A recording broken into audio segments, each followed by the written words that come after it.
Hi, I am Rebecca, and this is Gloria, and we're with Inland Empire Couples Counseling.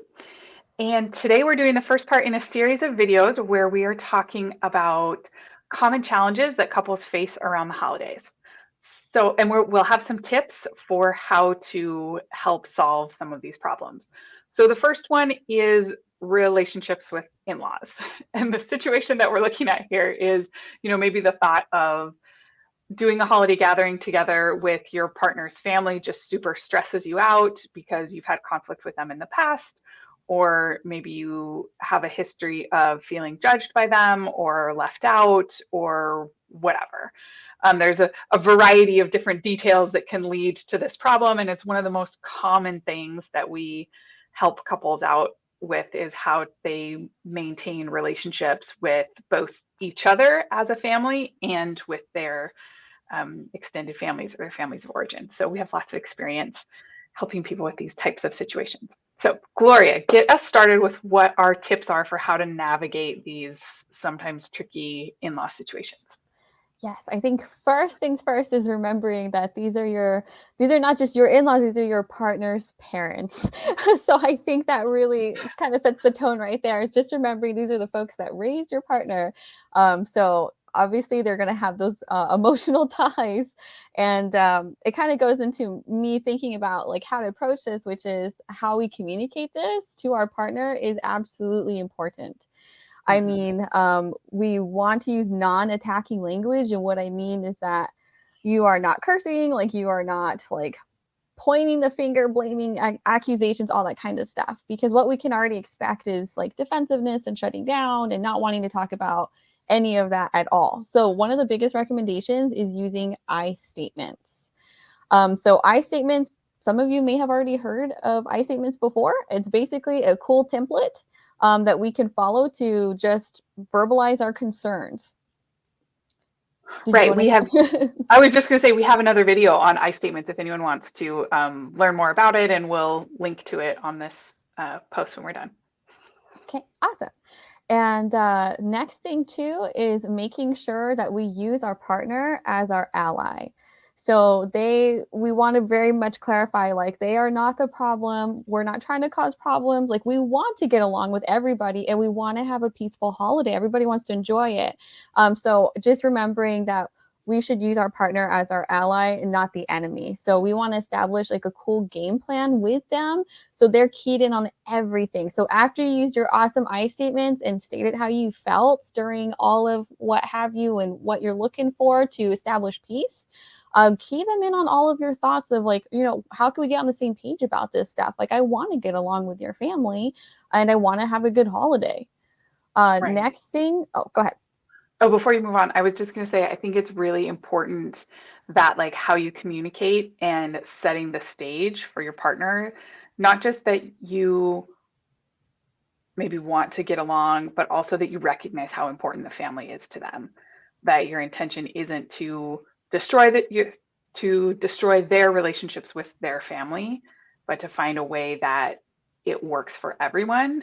Because you also don't want to go into a situation where the holiday gathering or the in-laws starts to destroy the couple relationship. And then when you have that foundation really strong and your intention very clear, then it's a lot easier for your partner to receive that, like, here's the game plan, this is what I need from you, here's what I need from support, because you've established that you love them, you care about them, you have good intentions, and like you said, you're less likely to have all that to activate their defensiveness about their family, because that's only natural that they would feel protective of their family if the family is attacked. Yes, That's, of course. Yes. mm-hmm. And I'm sure people, right, who have run into this issue that you've probably already tried like a billion other ways to talk about this and probably got met with like defensiveness shut down. And this is why, right, you're here or like looking Right. through looking through the video or like the blog or what have you. Just because we already know the old dance of how we tried it before. So trying Mm-hmm. it a new way and being non-attacking, just trying to be as neutral as possible about this can be super helpful. Okay, so next piece here is also getting to know yourself really well. I highly recommend that. A lot of times we may not really recognize it when we're talking to maybe our in-laws and it's not been the best relationship in the past, we might already feel anxious before we start actually talking to them. And then it could rise and rise and rise during the conversation. And then before we know it, we end up being snappy or like really short with them. And then it gets all misinterpreted and things kind of just fall apart. So my biggest recommendation is get to know your limits, get to know what it feels like, even thinking about them sometimes, get to know what it feels like, know your body. When you start feeling anxious, I would say that's probably the time to let them know, like, hey, I need to step out for a breath of fresh air, or I need to go check on something to excuse yourself from the situation, so you can kind of come from maybe you're at a 50 out of 100, back down to 40, back down to 30, and then hopefully we're at like at least a 10 to like a 0. A 0 is like the hopeful, but a little anxiety might still be there. So come up with a plan to excuse yourself. Establish this with your partner too. Let them know ahead of time. I am not trying to be rude to your family. That is not my intention. It's something for me so I can show up and be a better partner, a better person in law to your family. Yeah. And then there's this other thing about boundaries. Yes. Right? Boundaries. Boundaries you probably hear it a billion times, but my goodness, are they amazing? It helps preserve our sanity. It helps people recognize, right, this is my line in the sand here. And in this regard, absolutely key in your partner into what the boundaries are going to look like. I had one example on here, and it's pretty much sometimes our in-laws could end up bad-mouthing our partner. And if we have that established boundary, like, I am not okay participating in that kind of conversation, you can let your partner know before you go in, like, hey, this happened before. I bet we both remember how that turned out. Mm-hmm. So this is what's going to happen now. So if they do cross my boundary, I'll just let them know this is not an okay conversation with me, and figure out what to do in that situation. That could be like, hey, just let them know. And if they're easy to navigate away from that topic, then cool. That they drop it, awesome. If they're still not dropping it, then you're allowed to step away and be like, hey, I would love to talk about something else with you, but right now, like, that's not a topic I agree with. So I'm going to go check on my partner. I'm going to something to excuse yourself basically from the situation, so they know, like, that's not an okay topic for you. And of course, boundaries will look like a lot of variety of things. So I would just say take your time with figuring out what the boundaries will look like, and absolutely reiterating key in your partner too. So there's no miscommunication by the end of the night, by the end of the holiday, or what have you. And they might hear like an earful of what possibly could have gone on, and just things unravel. Right. And there's like lots of cool compromise things that people can do here if you've thought about it in advance. So maybe it's something like you plan that you could leave early. I'm going to stay for the dinner, but not for the 4 hours of chatting that happens afterwards, because I've just reached my limit and it stresses me out, but I don't want to make you leave early from your family gathering if you really enjoy that part. So maybe I can leave early and go home, and someone else can give you a ride, or if we have two vehicles, we could, work something out as a way that I get to honor my personal limits. I know where my boundaries are, and that doesn't feel like I'm taking something away from my partner. That's a really good point. Yes, a lot of unspoken pressure can be really put on families and spouses, partners, to be like, oh, we got to stay for the whole entire thing. And I know I get anxious by the end of the night because XYZ could happen. And again, keying in the partner, like, I remember this is what happened last time. And I'm trying to make sure that this does not happen because I didn't like how it happened last time. So let's do something different. Right. Or it could even be something as simple as like, I'm just not as much of a night owl, and I'm tired and I want to be able to go home and go to bed. And it becomes this, stress point between the two of us. And if you can talk about it enough in advance that you have a strategy for how you work around that, it doesn't have to be a huge deal. Mm-hmm. Very true. Okay, last suggestion you had was to establish a check-in method. What do you mean? Yes. So I love that you mentioned, during the night, just kind of get to know yourself. And maybe you're a night owl, or actually the opposite, you're not a night owl. And so when it gets late into the night, like, you kind of get really groggy or what have you.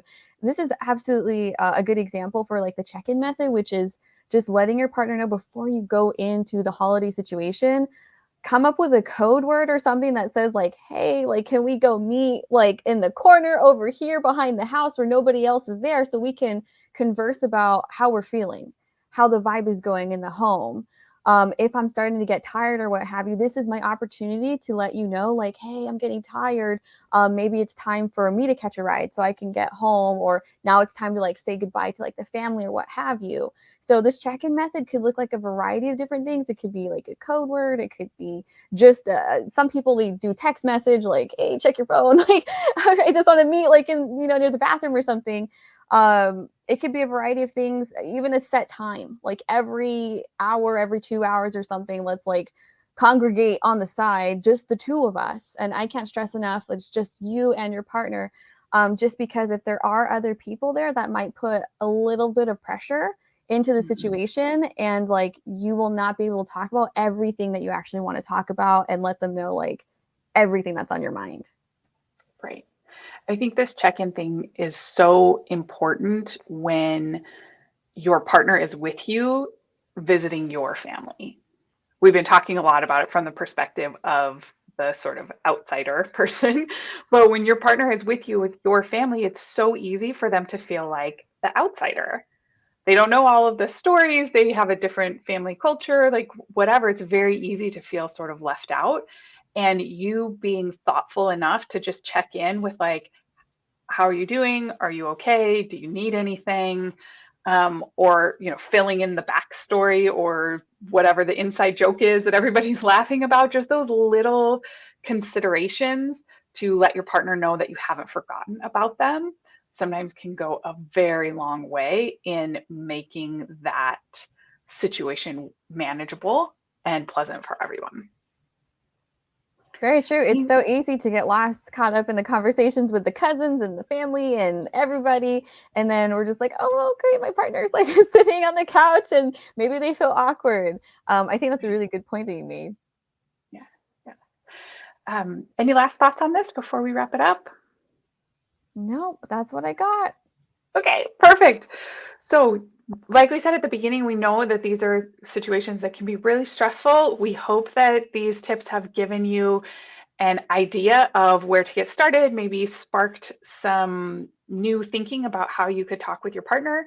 If you find that you just are really struggling and would like some additional help and support from one of our couples therapists, you're welcome to check us out at iecouplescounseling.com. You can schedule time for a free phone consultation and also have access to lots of free resources where we have given advice for all sorts of different couples problems. Thanks, everybody.